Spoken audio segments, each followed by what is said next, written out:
Hello folks, today we're going to talk about the little Seat Mii. I've had this now for 6 months. Here it is. And what an absolute beast, look at it. Wow. It could do with a wash.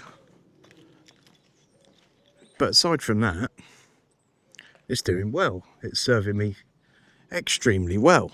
Now, as it's an electric car and I've had it for 6 months, you're probably expecting that the value of it is absolutely tanked right now. Just like it has on the tank, the Tesla Model Y, that really has lost a lot of money. As you know, I would have leased it if I could, but unfortunately I was unable to at the time because my business was too new. This one has always been bought as a second car, and with a plan to make some content with it. There are times when we need 2 cars. I do a lot of trips around the country for work. Yes, this is my work, among couple of other little bits I do on occasion still. So we're going to go for a little drive and I'm going to talk about the car, and later on I'm going to dive back into the office and we'll have a look at the value to see how much it's gone down by, or maybe how much it's gone up by. And during the course of my ramblings here, I'm also going to tell you about an idea I've got with this car. Not a plan yet, but an idea. And I'd love to know your thoughts about it, really. So, how's the car been? Well, it's been brilliant, like absolutely brilliant. It doesn't do very many miles. It's usually under 10 in any one trip.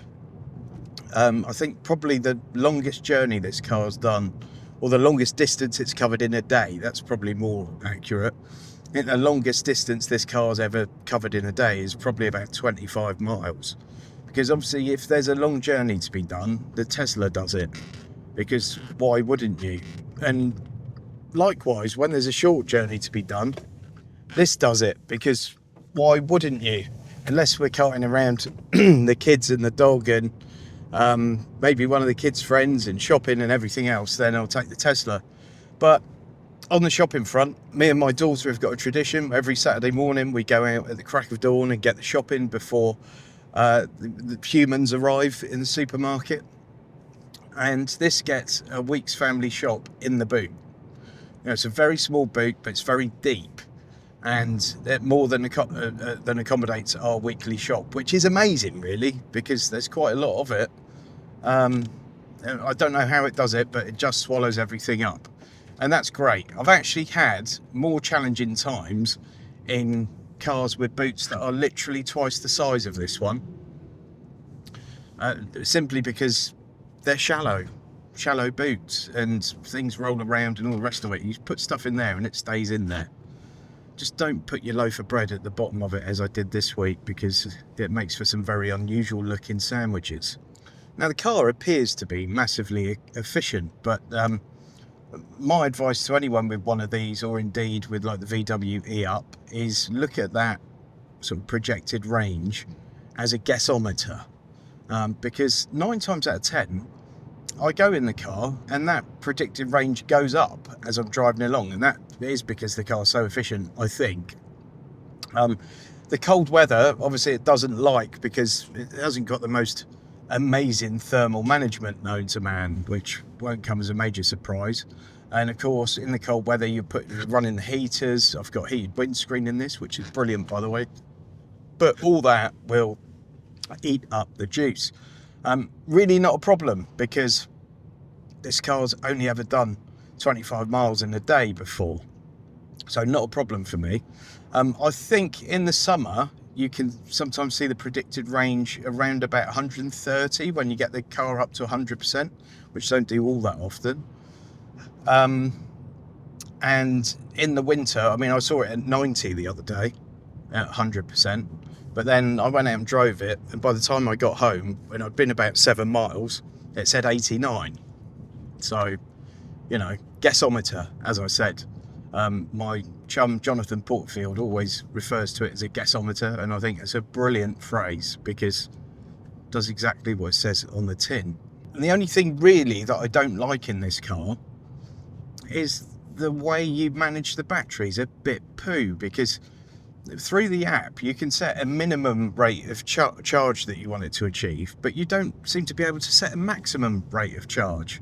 If you know better, let me know in the comments, but there seems to be absolutely no control anywhere to limit the maximum charge, because obviously I don't want this car to charge past 80%.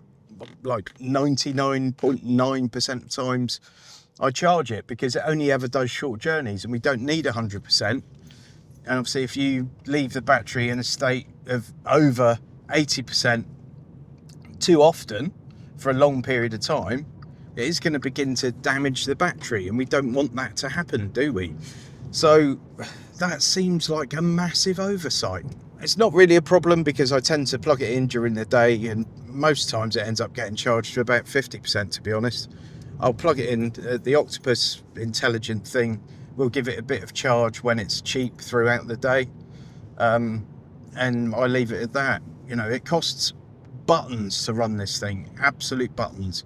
I bet on a charge I've never spent more than £1, which is crazy, like bonkers really.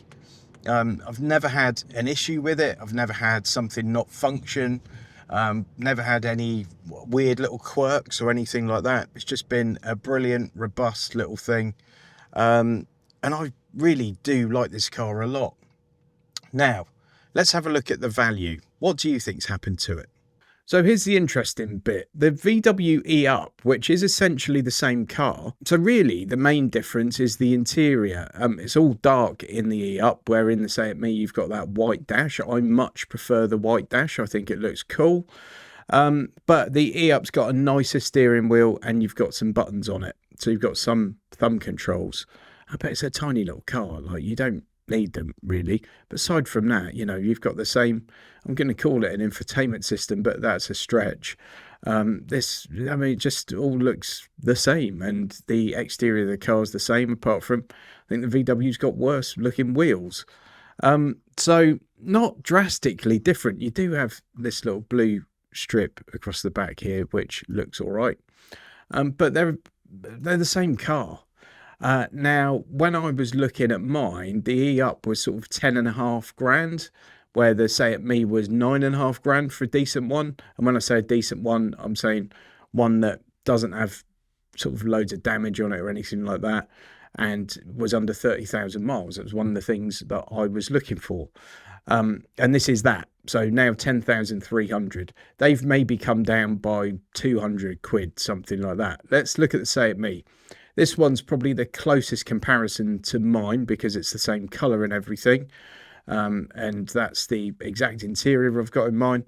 If you watch the videos I did on it, you'll see that I've replaced this weird little mobile phone holder thing with a MagSafe charger, so my phone just sticks to it. There's no buggering around with this thing. And I've also installed a CarPod Go Apple CarPlay screen down here. And the reason I did it down there as opposed to up here is it kept all the wires out of the way, and actually it's not obvious to anyone walking by, so things never going to get nicked, because it's in a really dark area, and when the car's switched off, you're not really going to notice it's even there.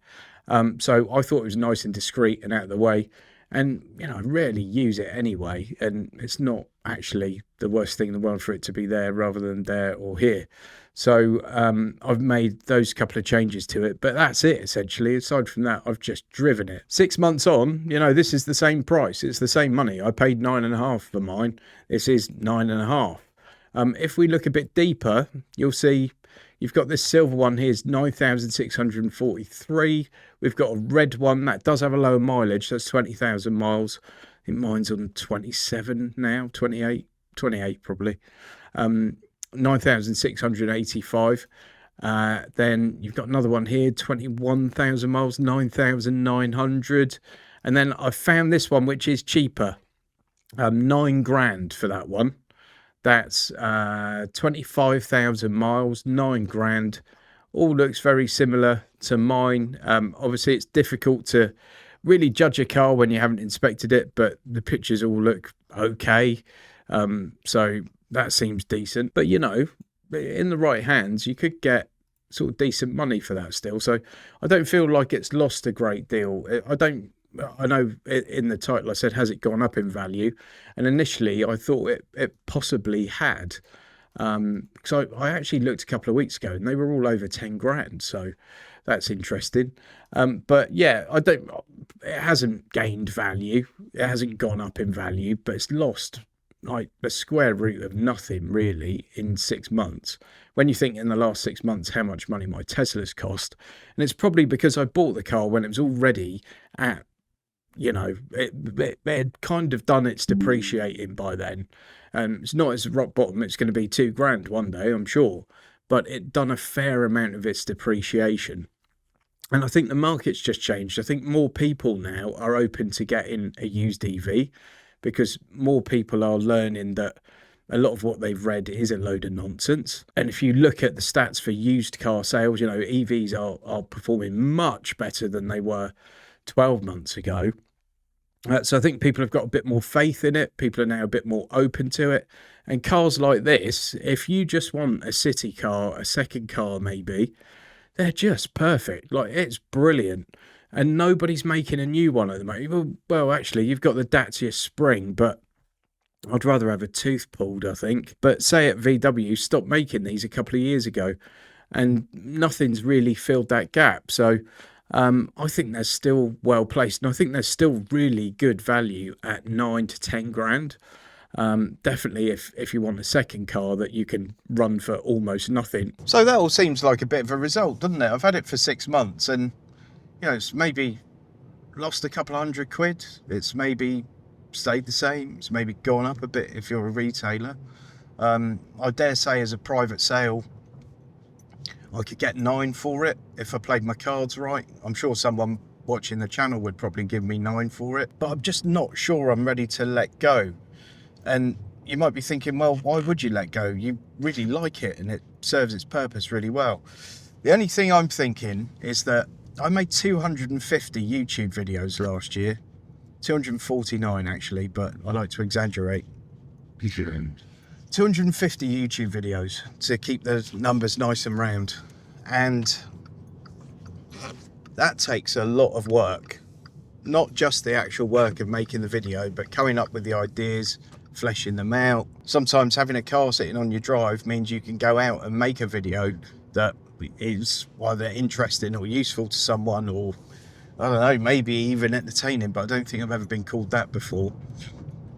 And just being able to get out, get in a car and go and make a bit of content has been brilliant for me at times. And to have 2 cars where I can do that is fantastic. But that's what I'm doing now. But I sort of feel like the second car could be just a content car. So maybe a car that I spend 6 months with, and then get rid of it and get another one. And maybe that's what I should do with this. I'm not quite sure. Obviously, if I could get one of the manufacturers to give me a long-term loan on something, even better still. Unfortunately, I just don't think the channel's big enough for me to get that. I'm not petrol ped where the manufacturers are throwing things left, right and centre. But maybe that's the goal. Maybe that's where I get to at some point, because that would be absolutely ideal. I've got absolutely no financial risk at that point, and I've just got something I can use to drive around in and make content with, which is probably the perfect situation. I think it'll be interesting to see what else happens with the value of this car as well, because like a month ago it'd gone up by about £1 grand. Like, there weren't any around really for under 10 grand, certainly none with this kind of mileage on them. And I wonder if it could creep back up again a bit. It might be that dealers have dropped the price on them because obviously they've got stocking finance. If you don't know what that is, it's short-term finance that car dealers take, and basically they get the finance for free for 30 days, 45 days, something like that. And then if they don't sell the car and therefore haven't repaid the money in that time, they have to pay quite a lot of interest on it. And they usually have that tied in with the person that they offer car finance through. It's like a perk of offering the car finance. Not always, but often. And it could just be Christmas time. People just stop buying them used, so the dealers have dropped the price on the ones they've got in stock. But it might be that come spring, it goes back up in value. So maybe I should just sit tight on it for a little while. Nearly said something else then. Yeah, maybe I should sit tight on it for a little while and see what happens with the values. See if I could be the only person in the UK to buy an EV and have it go up in value after a year or something. By the way, you know, I sort of, I've mentioned the Dacia Spring before, and I'm not a massive fan of it. And you know, brand new, you can get one for 15 grand. And just look at this, like, why would you get one of those? This is a car with far fewer compromises, that offers you a little bit more of everything. And yes, you can't go and buy a brand new one anymore, and when you could, it would have cost you more. But you can get one of these for 9-10 grand. Save yourself 5 grand and get a better car at the end of it. Put an extra few grand to it and get yourself a Kia e-Niro or a VW ID3. ID3 is not a perfect car, especially one of the older ones, but it's not bad for the kind of money you can pick them up for now. So these are crazy, crazy times in the car industry, folks. And you just don't know which way he's going to go. You can crystal ball gaze all you want, but in the end, it's better to just react to what's going on at the current moment in time. It's a brilliant time to get yourself into a lease, especially on an electric vehicle. And it's a brilliant time to buy a used one, I think, if you buy the right one, of course. Thanks for watching this one, folks. I'm going to give you my obligatory apologies for the amount of rambling I've done in it, but I hope you found it interesting or useful or entertaining in some way, shape or form. I'd love to hear your comments. I'd love to know what you think I should do. I think I will start sending some emails to some manufacturers and then wait for their polite replies or complete lack of reply to my request for a long-term loan. And what should I do? Should I hold on to this for a bit longer? Should I get a second car as a content car? Is that something you guys would be interested in? You know, more of this used car kind of content as well as the new stuff I do? I'd be interested to know. Thanks for watching. Give us a thumbs up. Please subscribe. You never know, your subscription might be the one that secures me a 12-month loan on a BMW 7 Series or something. So give us a sub. It won't cost you a penny. Thanks for watching. I'll see you on the next one. Huge thanks to all my channel members for your continued support. I really do appreciate it.